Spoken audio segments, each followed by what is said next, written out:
International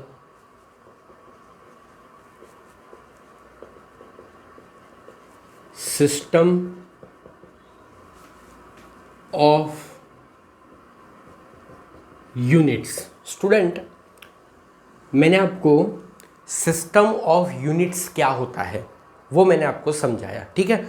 दो type की physical quantities होती है, उनके दो टाइप के यूनिट्स होते हैं, जैसे कि फंडामेंटल यूनिट्स होते हैं और डिराइव्ड यूनिट्स होते हैं। तो ये फंडामेंटल यूनिट्स और डिराइव्ड यूनिट का जो कॉम्बिनेशन है, जो सेट है, उस सेट को कहते हैं सिस्टम ऑफ यूनिट्स, ठीक है। तो इंटरनेशनल सिस्टम ऑफ यूनिट्स, इसकी बात हम बाद में करेंगे, बट इसके पहले क्या था हम उसकी बात करते हैं। तो इन द अर्लियर टाइम, बहुत पहले के टाइम में, the scientist of different countries, अलग अलग देश के साइंटिस्ट, यूके के साइंटिस्ट, यूएसए के साइंटिस्ट, इंडिया के साइंटिस्ट, फ्रांस के साइंटिस्ट, अलग अलग देश के अलग अलग scientist were using the different units for the measurement purpose. Okay, so there was lot of inconvenience, there was lot of problem in understanding the work of each other, क्योंकि जो UK के scientist थे वो लोग उनका जो scientific work करते थे, वहाँ पर वो लोग जो मेजरमेंट करते थे, उसके लिए वो लोग जो सिस्टम ऑफ यूनिट्स यूज़ करते थे, उस वहाँ पर वो लोग जो यूनिट्स यूज़ करते थे वो हमारे इंडियन साइंटिस्ट को इजीली समझ में नहीं आता था, ठीक है। जैसे कि आपको एक एग्जांपल देता हूँ कि जो ब्रिटिशर्स थे, जो वहाँ के जो साइंटिस्ट थे, वो लोग लेंथ मेज़र करने के लिए फुट का यूज़ करते थे, मास मेज़र करने के लिए वो लोग पाउंड यूज़ करते थे, ठीक है। तो ये जो यूनिट्स थे पाउंड एंड फुट, वो बाकी देशों के साइंटिस्ट को आसानी से समझ में नहीं आता था, ठीक है। तो उस जमाने में कौन कौन सी सिस्टम ऑफ यूनिट्स अलग अलग कंट्रीज के अंदर यूज की जाती थी, पहले हम उसकी बात कर लेते हैं। So the first one was CGS system, ठीक है। तो ये जो CGS सिस्टम होती है, C for centimetre, G for gram, S for second, यहाँ पर बीच में डॉट नहीं लिखा जाता है, CGS system.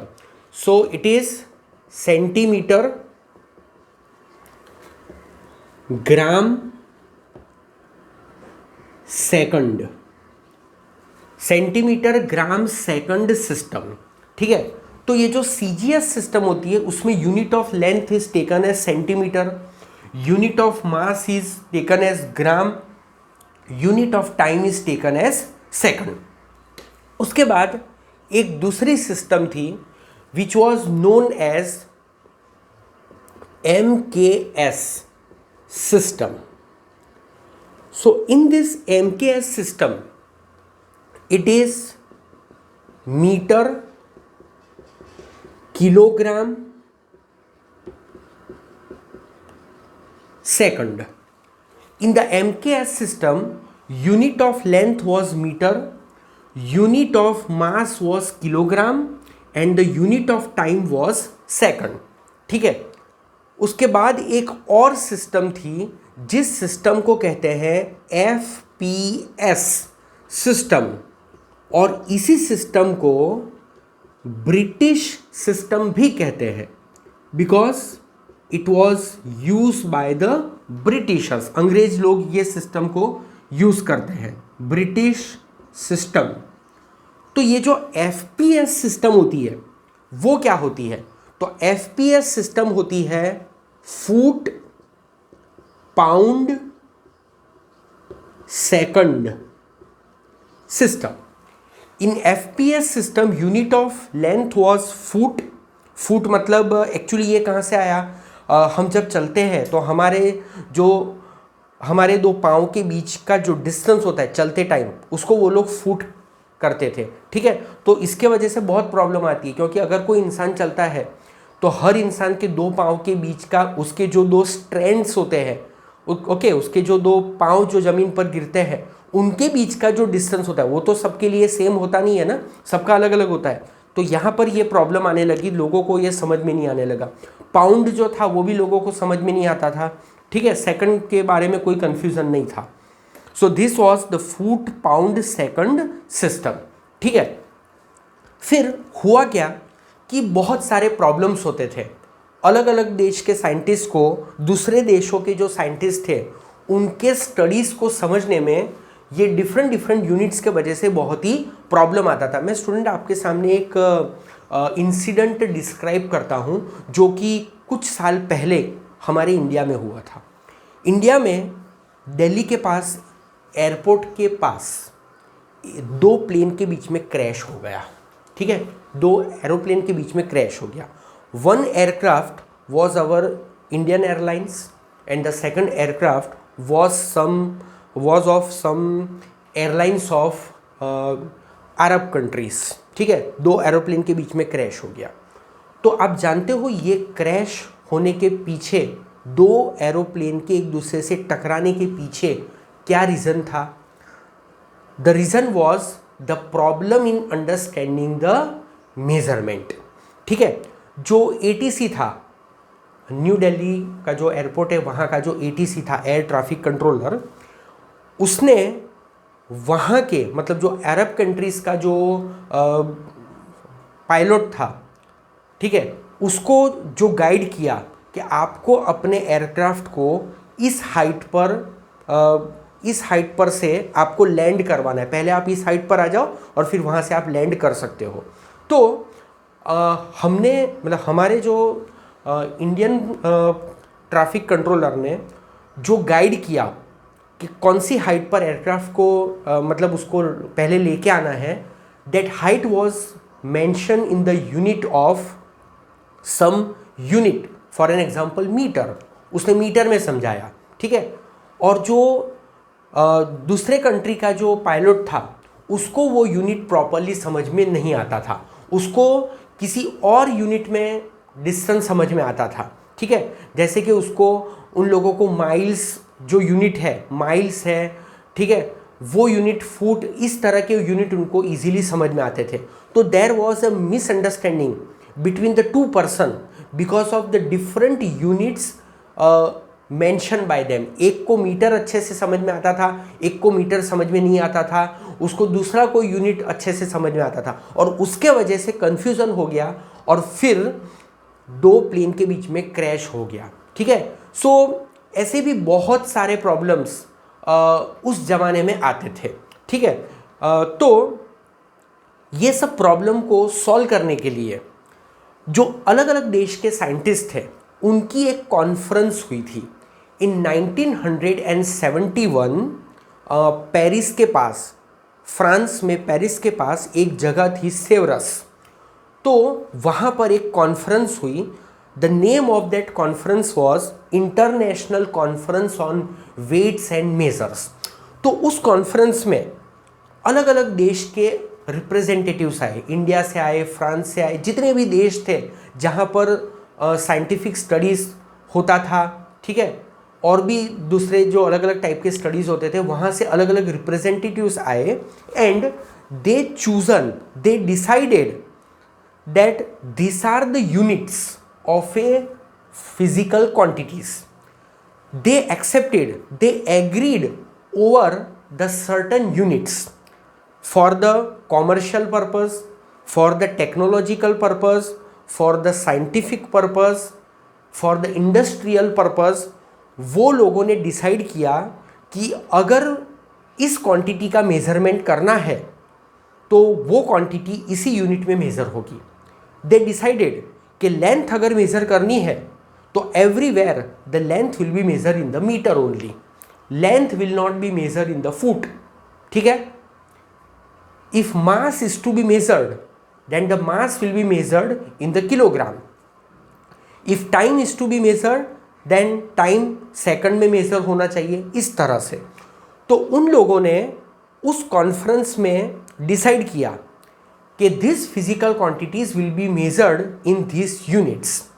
So that system of unit which was accepted in that conference that is known as international system of units, जिसको short में पढ़ा जाता है एसआई सिस्टम।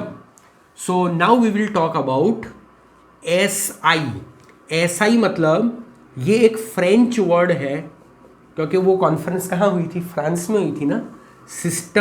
सिस्टमे, ठीक है, एंड में ही लगता है, सिस्टमे इंटरनेशनले डी यूनिट्स, ठीक है। फ्रेंच लैंग्वेज में बहुत सारे वर्ड्स जो होते हैं उसमें डी लगता है, जैसे लियोनार्डो दा विंची, और भी बहुत सारे, यूडी कलोन, आप लोगों ने वो स्प्रे होते हैं उसके बॉटल के ऊपर आपने पढ़ा होगा यूडी कलोन, तो डी वर्ड बहुत जगह यूज़ होता है, ठीक है। उसका क्या रीज़न है मुझे भी नहीं पता है, but SI system international D units, ये इसके ऊपर से ये एसआई आया है, एसआई सिस्टम। अगर आपको इंग्लिश में बोलना है तो आप ऐसा बोल सकते हो इंटरनेशनल सिस्टम ऑफ यूनिट्स, जो कि मैंने यहाँ पर लिखा हुआ है।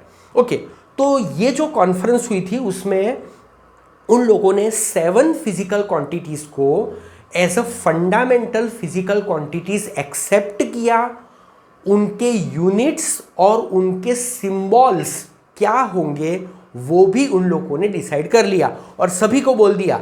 इंडिया के जो साइंटिस्ट थे, यूके के साइंटिस्ट थे, यूएसए के, रशिया के, फ्रांस के, इटली के, बराबर अलग अलग देश के जो अलग अलग साइंटिस्ट थे, उन सभी को बोल दिया कि अब जब भी आप कोई साइंटिफिक वर्क करोगे, कॉमर्शियल वर्क करोगे, इंडस्ट्रियल वर्क करोगे, तो आप इसी यूनिट का यूज़ करोगे, जिससे 2 अलग अलग कंट्री के जो पर्सन्स हैं उनके बीच में कोई भी कंफ्यूजन नहीं होना चाहिए, जैसा कि वो एक्सीडेंट हुआ था, एयरप्लेन का क्रैश हुआ था। Okay, so that is known as the SI system.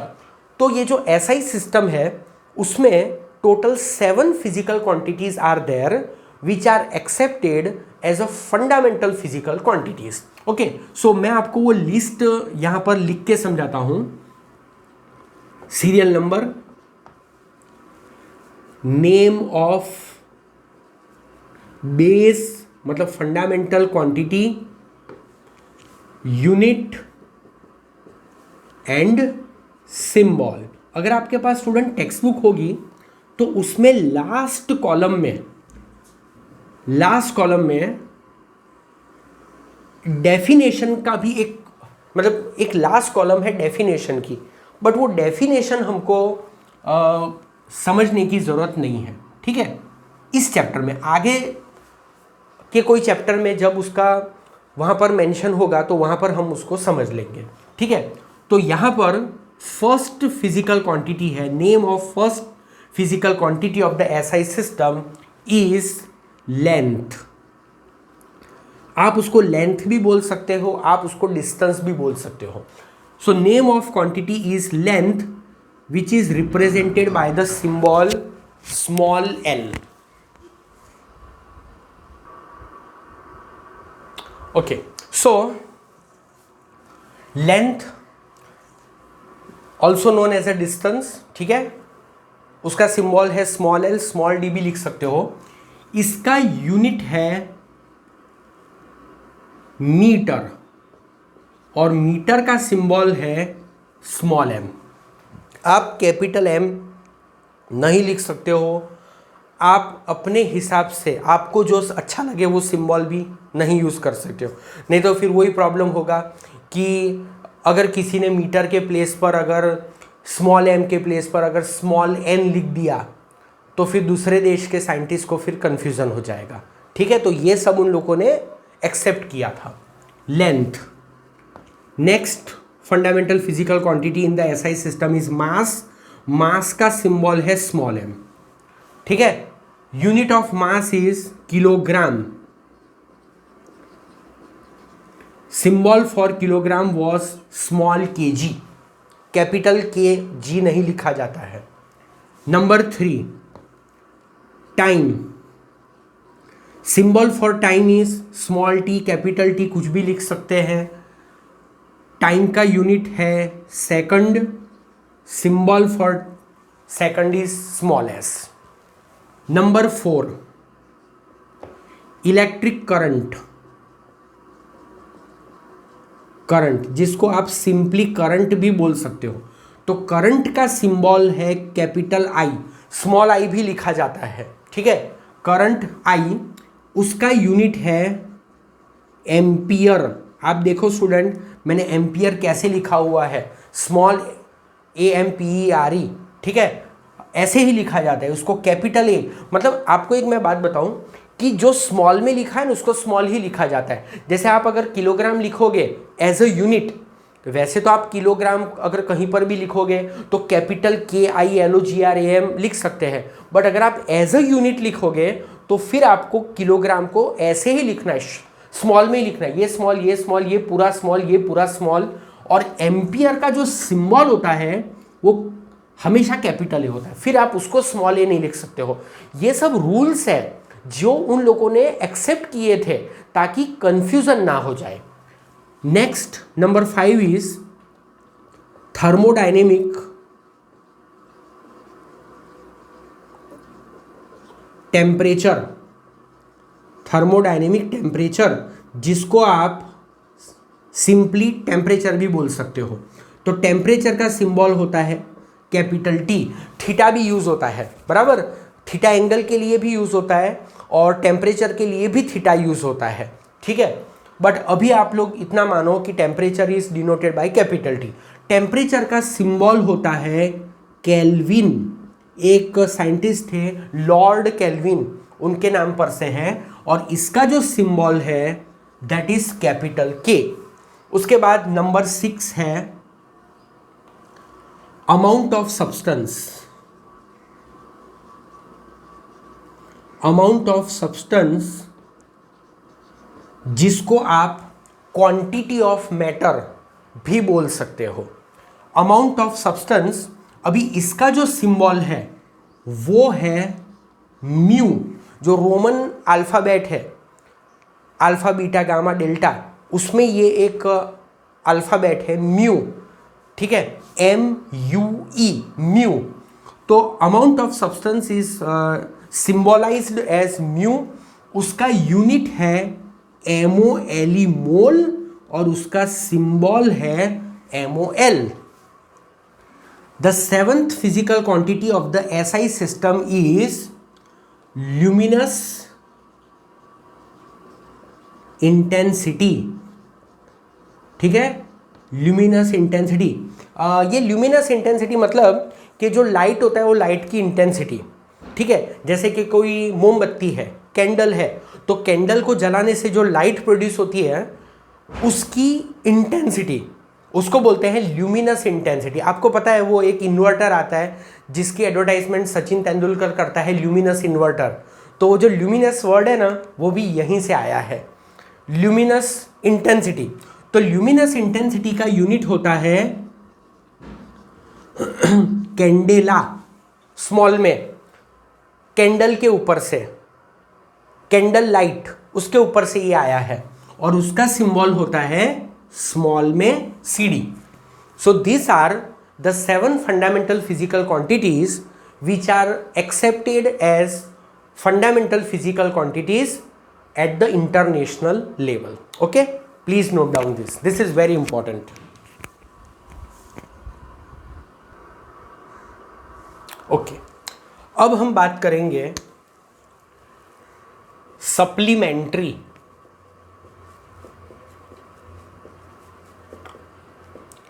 Physical quantities.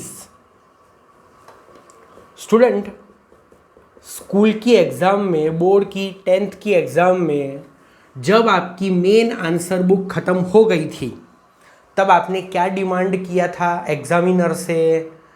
आपने डिमांड किया था सर मुझे एक्स्ट्रा सप्लीमेंट्री चाहिए। तो सप्लीमेंट्री क्या होती है? सप्लीमेंट्री मतलब something which is added later, जिसको बाद में जोड़ा जाता है, उसको कहते हैं supplementary.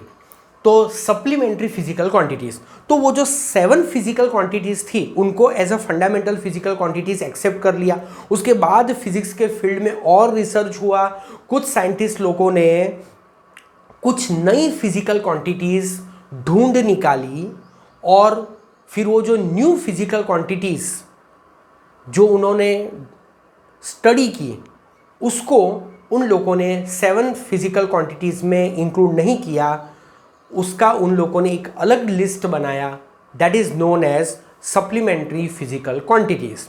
So there are 2 supplementary physical quantities. One is known as plane angle.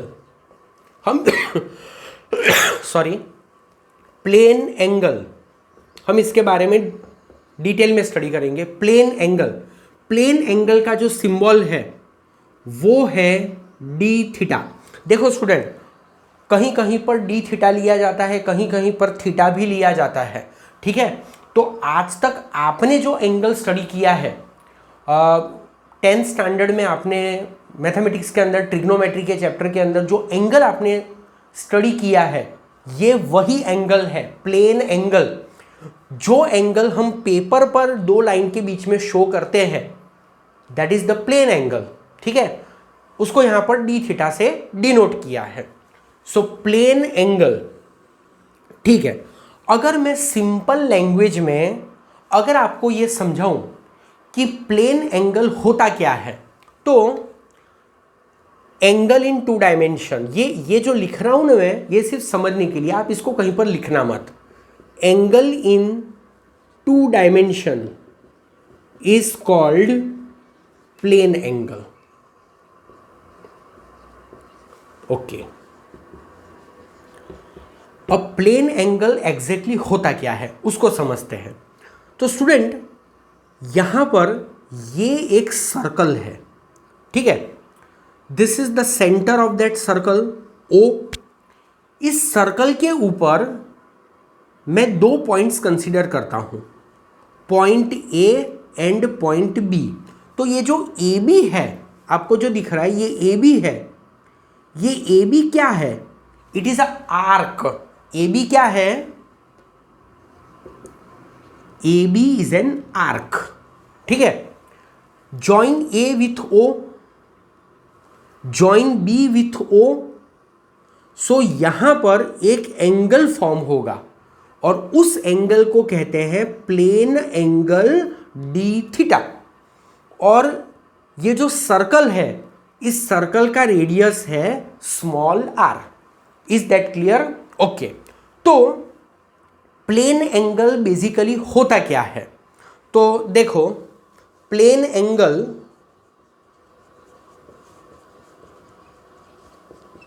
D theta is the ratio of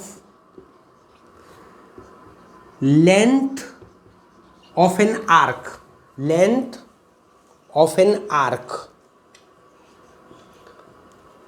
length of an arc. तो आर्क मतलब ये AB, और AB की जो लेंथ है उसको डिनोट किया जाता है DS से. कहीं कहीं पर DS से डिनोट किया जाता है, कहीं कहीं पर DL से भी डिनोट किया जाता है. ठीक है, ओके. तो यहां पर मैं DS लिख रहा हूं. Plane angle D theta is a ratio of length of arc DS. मतलब यहां से यहां की ये जो कर्व लेंथ है, कैसी लेंथ? कर्व लेंथ, ये ऐसी. So plane angle D theta is a ratio of length of arc DS to radius of arc. Radius of arc मतलब small r is called plane angle. ठीक है, तो आपको समझाने के लिए मैंने पूरा सर्कल ड्रॉ किया, बट अगर आप कहीं पर देखोगे ना तो आपको ऐसी आर्क देखने को मिलेगी. तो मैं आपसे एक इंपॉर्टेंट बात बोल रहा हूं स्टूडेंट, आप उसको समझो. क्या बोल रहा हूं? Listen, every arc is a part of circle. कोई भी आर्क होती क्या है? Part of circle. मतलब ये जो आर्क है ना, उसकी ये जो एंड पॉइंट्स है, अगर आप उसको ऐसे कंप्लीट करोगे तो सर्कल बनेगा. सो इसीलिए मैंने कहा कि every arc is a part of circle. तो जैसे ये आर्क ये भी एक पार्ट ऑफ सर्कल है, और वो जो सर्कल होगा ये O उस सर्कल का सेंटर है, तो ओ को ए से ज्वाइन करो, ओ को बी से ज्वाइन करो, तो यहां पर जो एंगल बनता है d theta, that is the plane angle. ये है लेंथ ऑफ आर्क ds और ये है small r। Is that clear? तो टेक्स्ट में उन लोगों ने ये फिगर ड्रॉ की हुई है, मैंने आपको दोनों फिगर से समझा दिया। तो this is the plane angle. तो यहां पर मैं प्लेन एंगल का फॉर्मूला लिख देता हूं, d theta is equal to d s upon r. ठीक है, ये है प्लेन एंगल का फॉर्मूला। अब प्लेन एंगल का यूनिट क्या होगा वो भी आप समझ लो। ठीक है, तो प्लेन एंगल का यूनिट होता है रेडियन, RADIAN, रेडियन, जिसको शॉर्ट में लिखा जाता है RAD। ये बहुत काम का है स्टूडेंट्स। ठीक है, तो this is about the plane angle. Okay, plane angle मतलब angle in two dimension. Okay, अब नेक्स्ट है सॉलिड एंगल। स्टूडेंट ये जो प्लेन एंगल मैंने आपको पढ़ाया ना, ये प्लेन एंगल बहुत काम का है, बहुत काम का है। मतलब आप ऐसा समझो कि अप टू 12th स्टैंडर्ड ये आपको बहुत जगह ये काम में आएगा। ये जो सॉलिड एंगल में जो आपको समझाने जा रहा हूं, ये सॉलिड एंगल 11th में तो आएगा ही नहीं, 12th में आएगा। एक चैप्टर में खाली एक टॉपिक में इतना सा उसके बारे में समझाया है। तो सॉलिड एंगल का ना के बराबर यूज है, प्लेन एंगल बहुत बहुत यूजफुल है।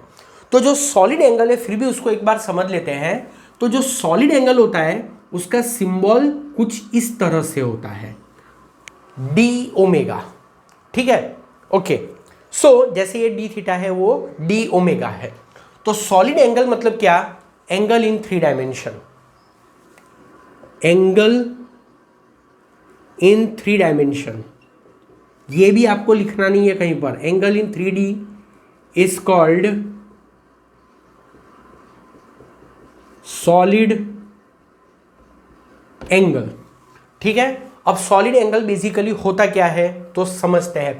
पहले मैं एक ड्राइंग करता हूं, ठीक है, फिर हम उसको समझेंगे।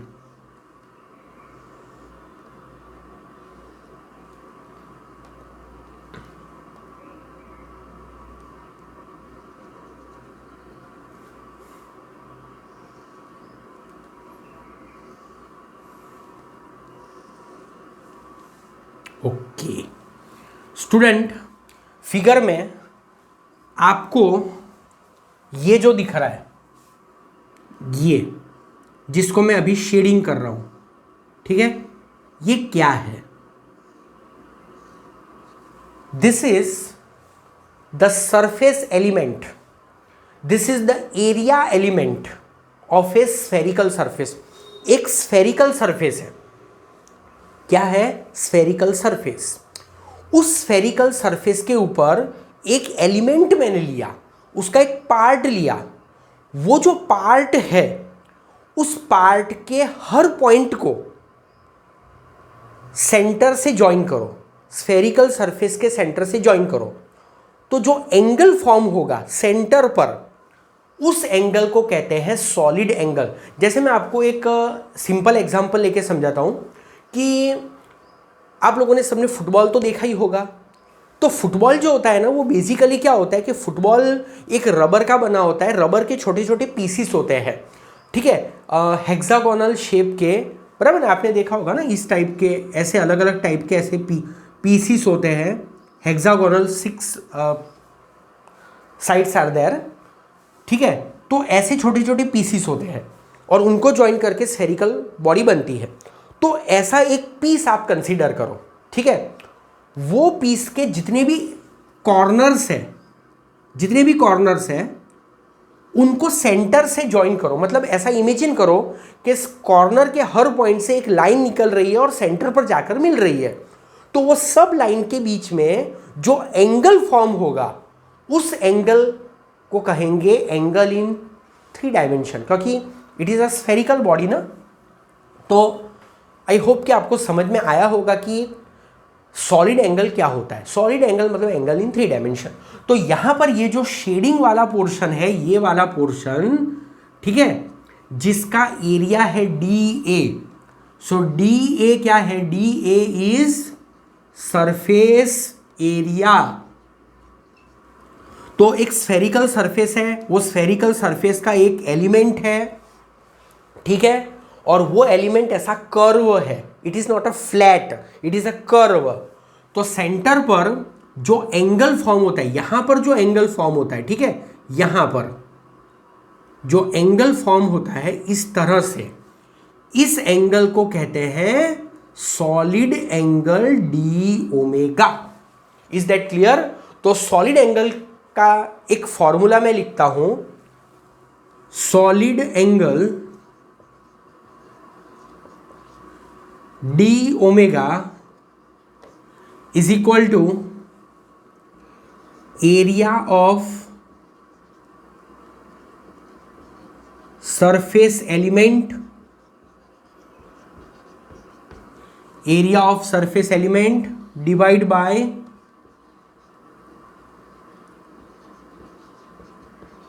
Radius square. Area of surface element divide by radius square. Student थोड़ा सा इंक मुझे फिलअप करना पड़ेगा। ओके, सो सॉलिड एंगल क्या होता है? Solid angle d omega is area of surface element divide by radius square. So d omega is equal to d a upon r square. तो ये सॉलिड एंगल का formula है, ठीक है, जो कि 12th क्लास में यूज होता है। अब सॉलिड एंगल का यूनिट क्या होगा? तो सॉलिड एंगल का जो यूनिट है दैट इज स्टीरेडियन। प्लेन एंगल का क्या था? रेडियन, ये है स्टीरेडियन, और इसका सिंबल होता है SR। Is that clear? अब आप इसको नोट कर लो। यहां पर मुझे आपको कुछ समझाना है, इसलिए मैं इतना पोर्शन रब कर रहा हूं। मैं आपको सॉलिड एंगल की एक डेफिनेशन बताता हूं, ठीक है। Solid angle, see I right here, solid angle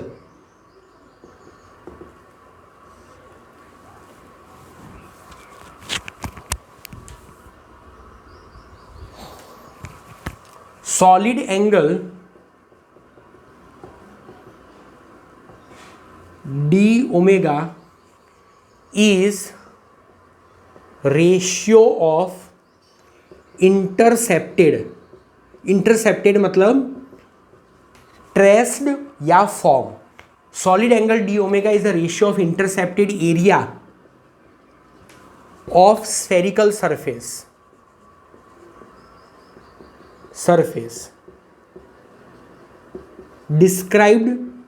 described का मतलब यहां पर होता है फॉर्म्ड। Described about